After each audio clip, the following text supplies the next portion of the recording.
Assalamualaikum warahmatullahi wabarakatuh. Ketemu lagi dengan saya Siti Nurhasana. Di video kali ini saya akan menjelaskan apa sih uji validitas dan uji reliabilitas dan manfaatnya apa untuk penelitian kita. Simak videonya ya.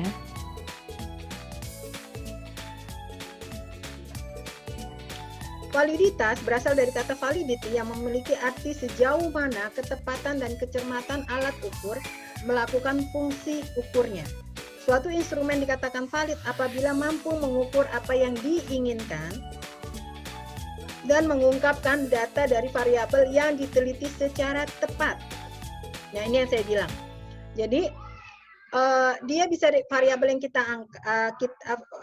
kuesioner yang kita gunakan dalam riset kita, apakah bisa menjadi alat ukur dan melakukan fungsi ukurnya dengan tepat. Artinya pertanyaan penelitian yang kita buat, apakah sudah sesuai dengan fungsinya sebagai alat ukur, yaitu misalkan pertanyaan kepemimpinan, teori kepemimpinan apa yang kita gunakan, dan sebagainya, apakah itu sudah sesuai apa tidak. Jadi jangan sampai kita bikin pertanyaan penelitian, walaupun variabel kita misalkan kepemimpinan, kita bikin aja bagaimana kepemimpinan pimpinan di sana, bagaimana pemimpin itu bertindak dan lain sebagainya. Pertanyaan itu harus punya dasar, tidak bisa kita buat sendiri. Dari mana dasar itu kita dapatkan? Dari teori, gitu. Karena teori itu bersumber pada satu, yaitu dari pendapat para ahli, gitu. Jadi tidak bisa kita asal membuat pertanyaan. Karena apa? Karena dia untuk pertanyaan penelitian itu mengukur sejauh mana pertanyaan yang kita buat itu sudah tepat apa tidak. Gitu. Jangan sampai pertanyaan yang kita buat itu salah, otomatis hasil penelitiannya pun, data yang kita dapat dari lapangan pun kan akan salah. Lalu apa yang dimaksud dengan reliabilitas? Yaitu untuk mengetahui apakah alat ukur yang dipakai tersebut tepat untuk mengukur konsep yang hendak diukur.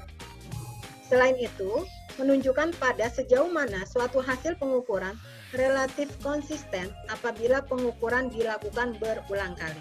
Misalkan gini, saya contohkan ya.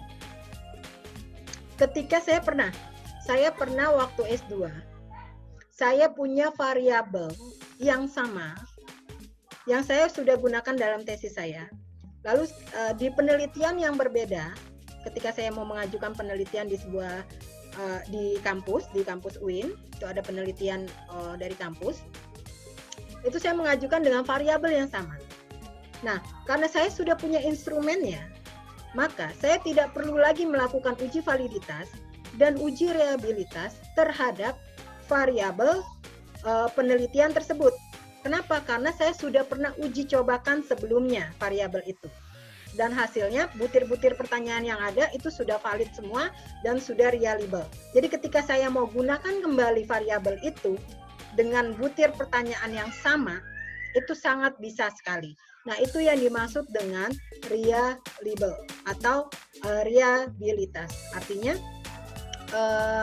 menunjukkan pada sejauh mana suatu hasil pengukuran relatif konsisten apabila pengukuran dilakukan berulang kali.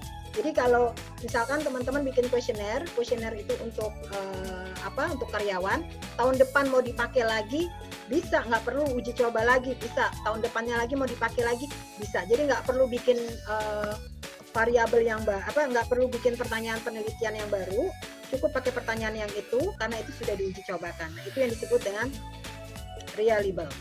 Nah, penelitian memerlukan data yang betul-betul valid dan reliable. Dalam rangka urgensi ini, kuesioner sebelum digunakan sebagai data penelitian primer itu yang utama ya, seperti yang tadi saya bilang. Saya disertasi saya tidak mengambil data apapun selain instrumen kuesioner yang saya buat. Nah, itu makanya penelitian saya menggunakan data primer. Sebelum diambil, maka terlebih dahulu diuji cobakan ke uji coba penelitian. Itu yang tadi saya bilang. Kalau kita mau peneliti di kampus X, kita harus uji cobanya di kampus Y, bukan di kampus X juga ya. Uji cobanya di tempat yang berbeda. Uji coba ini dilakukan untuk memperoleh bukti sejauh mana ketepatan dan kecermatan alat ukur melakukan fungsi ukurnya. Nah, validitas data. Validitas berkenaan dengan ketepatan alat ukur terhadap konsep yang diukur sehingga benar-benar mengukur apa yang seharusnya diukur. validitas tidak berlaku universal sebab bergantung pada situasi dan tujuan penelitian. Instrumen yang tidak valid pada suatu tujuan tertentu belum otomatis akan valid pada tujuan yang lain. Pada dasarnya ada dua jenis uji validitas, yaitu validitas eksternal dan validitas internal. Validitas eksternal adalah suatu instrumen dikatakan valid secara eksternal jika data yang diperoleh sesuai dengan informasi lain mengenai variabel yang dimaksud. Nah, validitas internal adalah suatu instrumen dikatakan valid bila terdapat kesesuaian antara bagian-bagian instrumen dengan instrumen secara keseluruhan. Nah, ini contoh instrumen penelitian. Ujilah apakah instrumen berikut valid untuk mengukur kepuasan pelanggan atas pelayanan pegawai di Fakultas Pendidikan Universitas Muhammadiyah Jakarta. Nah, ini kita punya 1, 2, 3, 4, 5. Ini contoh dari pertanyaan penelitian dalam bentuk kuesioner. Di sini adalah variabelnya adalah mengenai kepuasan pelanggan. Lalu ada pertanyaan yang pertama. Apakah pelayanan pegawai sesuai dengan yang Anda harapkan? Nanti ada pilihan jawabannya ya. Nah, yang ingin saya tanyakan ke kalian bahwa apakah pertanyaan ini, apakah pelayanan pegawai sesuai dengan yang Anda harapkan? Nah, pertanyaannya adalah dari mana Anda bisa membuat pertanyaan penelitian ini? Nah, pertanyaan penelitian ini bisa Anda buat dari mana? Dari subindikator, lalu dari subindikator naik ke atas ke indikator. Jadi kalau kita turun dari atas, dari teori itu turun dari variabel itu punya teori-teori. Dari teori kita rumuskan menjadi indikator, dari indikator kita rumuskan lagi menjadi subindikator, dari subindikator kita rumuskan menjadi pertanyaan penelitian. Contohnya, di sini variabelnya adalah kepuasan pelanggan. Nah, misalkan kepuasan pelanggan itu definisi penelitiannya apa, nanti kalian rumuskan. Lalu kalian cari apa yang menjadi indikator dari kepuasan pelanggan. Misalkan kepuasan pelanggan indikatornya salah satunya adalah pelayanan prima. Misalkan ya, karena saya tidak membaca teorinya. Jadi misalkan indikator dari kepuasan pelanggan yang pertama adalah pelayanan prima. Nah, dari pelayanan prima itu kalian breakdown lagi jadi subindikator. Pelayanan prima itu ngomongin apa aja sih dalam pelayanan prima? Cari subindikatornya. Kalian buat subindikatornya, misalkan dari pelayanan prima ada 3 subindikator. Nah, dari 3 subindikator ini, subindikator yang pertama kalian buat pertanyaan penelitiannya apa? Nah, bisa aja pertanyaan penelitiannya adalah ini, nomor 1. Apakah pelayanan pegawai sesuai dengan yang Anda harapkan? Jadi kalau ini ditanya dapatnya dari mana, apakah pelayanan pegawai sesuai dari apa yang Anda harapkan, bisa ditelusuri secara empiris. Jadi pertanyaan penelitian ini saya dapatkan dari subindikator. Subindikator ini saya dapatkan dari mana? Dari indikator. Indikator ini saya dapatkan dari mana? Dari teori. Teori ini saya dapatkan dari mana?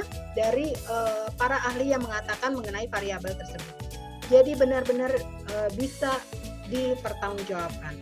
Nah, ini yang dikatakan bahwa data memiliki kedudukan yang sangat penting.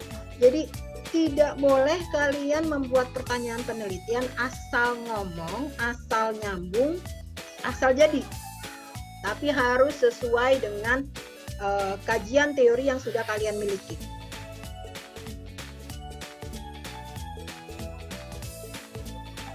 Ya.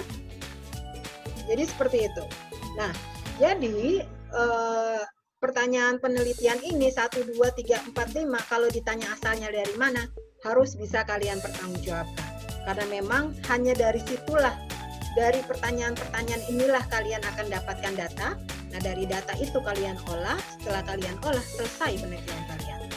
Jadi kalian nggak perlu cari siapa dekannya, nggak perlu cari siapa dosennya, lalu tanya-tanya, lalu minta data-data yang terkait dengan penelitian kalian, ngerepotin orang, dan lain sebagainya. Kalian tidak perlu lakukan itu. Cukup instrumen ini, pertanyaan penelitian yang kalian buat ini, mewakili dari variabel yang ingin kalian teliti. Ya. Jadi ini pertanyaan penelitian yang kalian buat bisa mewakili variabel yang ingin kalian teliti. Contohnya, kalau kepuasan pelanggan di sini, pertanyaan-pertanyaan ini harus benar-benar mewakili mengenai kepuasan pelanggan. Jadi ketika orang menjawab pertanyaan yang kalian sampaikan dalam kuesioner kalian, itu bisa ada gambarannya, gitu ya. Jadi sangat penting untuk kalian membuat instrumen. Ketika saya bimbingan, profesor saya bilang, ketika kita penelitian kuantitatif hanya dengan menggunakan kuesioner atau instrumennya hanya dari kuesioner, 80 atau 90% penelitian ketika kuesioner kalian jadi dan sudah diuji cobakan, itu 80% penelitian kalian tuh sudah selesai. Tinggal yang 20% kalian sebar ke tempat kalian melakukan riset, lalu kalian ambil datanya, lalu kalian olah. Apapun hasilnya, sajikan. Itu kalau penelitian yang sifatnya kuantitatif dan hanya menggunakan instrumen berupa kuesioner. Beda halnya kalau penelitian kalian kualitatif ya. Kalian tidak bisa untang-untang kaki begitu kalau kualitatif. Kalau kualitatif, misalkan kalian instrumen sudah membuat pertanyaan penelitian dalam bentuk wawancara, lalu kalian tanyakan, ternyata pertanyaan wawancara itu tidak diketahui jawabannya oleh responden, sedangkan penelitian kalian terkait dengan pertanyaan itu. Lalu kalian cari lagi, nggak ada lagi, kalian cari lagi, nggak ada lagi, dan pertanyaan itu belum terjawab, sedangkan penelitian kalian ingin menjawab pertanyaan yang ingin kalian tanyakan kepada responden. Lalu bagaimana? Berubahlah arah penelitian kalian kalau kualitatif.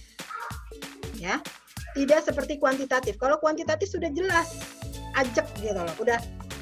Kita sudah rumuskan hipotesisnya, kita sudah punya hipotesis X1 pengaruh X1, X2 terhadap Y misalkan. Nah itu udah jelas, kita tinggal cari, hitung, dapat hasilnya. Tapi beda dengan penelitian kualitatif. Kita ke lapangan, ternyata pertanyaan penelitian kita tidak bisa dijawab oleh responden. Tidak bisa dijawab oleh mereka yang memang berada di lokasi kita melakukan riset. Lalu bagaimana caranya? Ya caranya adalah kalian mengganti judul penelitian, atau kalian terus mencari sampai dengan kalian mendapatkan jawaban yang sesuai dengan riset kalian. Nah, itulah salah satu perbedaan penelitian kualitatif dan perbedaan penelitian kuantitatif. Terima kasih sudah menonton. Semoga videonya bermanfaat ya. Jangan lupa like, comment, subscribe, and share the video ya. Assalamualaikum warahmatullahi wabarakatuh.